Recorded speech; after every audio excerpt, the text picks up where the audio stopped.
Last week I reviewed this camera, the AEE Lyfe Shadow, although it was less of a review and more of me bullying the camera for it being subpar. Poor video quality, crashing, freezing, and instability, that's just the way it was over my week of testing.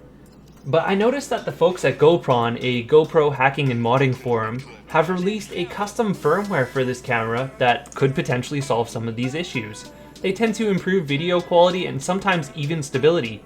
So today we're going to install this custom firmware, check if they've resolved the issues, and turn this camera from what was basically a lukewarm deal into something more substantial. So let's go. Another important note is that upgrading the firmware on these cameras has the potential to go wrong and brick the camera. So do all of this at your own risk and make sure that your device is in the return period before you proceed. Now that that's out of the way, just download the firmware once you've got it on your computer and drag this firmware.bin file into your empty memory card. Wait for it to copy. For this next section, I suggest plugging your camera into a power source just to make sure it doesn't turn off in the middle of a firmware update and brick itself. All right, we got power. So we go to our settings. Firmware update, yes. Need reboot, yes. So here it goes. Moment of truth. Now you can see on the top of the camera that this light is flashing. That indicates firmware is updating.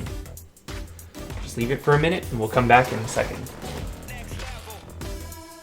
Once that firmware update is done, you always want to go into the menu and format your SD card so it doesn't try to firmware update every single time you launch the camera. Alright, and that's it. Let's go out and do some filming and see if that's improved anything. Did the firmware update fix the camera?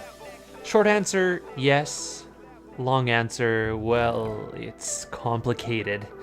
I'm gonna get into some heavy speculation about what happened here, so bear with me a little bit.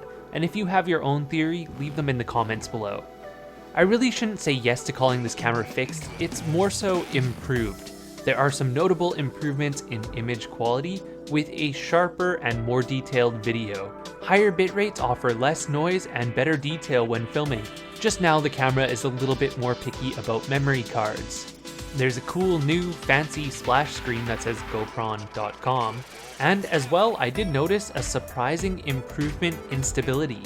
As in, the camera didn't crash nearly as often as it did previously when I was first testing it. Here's where the heavy speculation comes in though. I think that maybe sitting in the box, this camera started slowly corrupting its memory, or maybe it was atmospheric conditions, or perhaps even a corrupted install from the factory.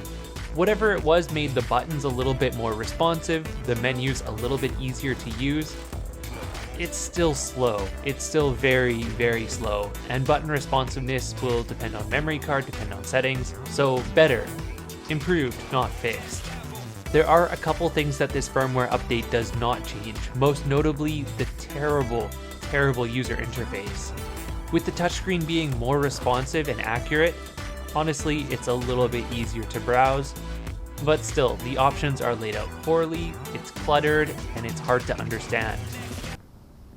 At this price point, a lack of image stabilization can be forgiven, but a worn out battery is a little bit harder to get over because that means the camera is basically useless. You get 20 minutes of recording out of it and that's it.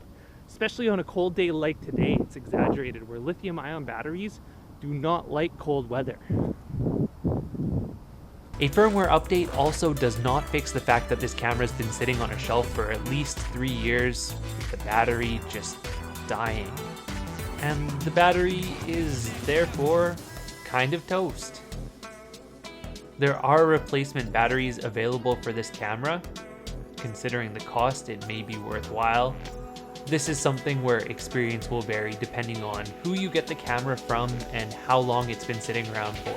So in conclusion, better deal, yes, but it takes some legwork to get there. You're gonna have to install that firmware, likely replace the battery, and then just set up this camera and forget it. There's still no image stabilization.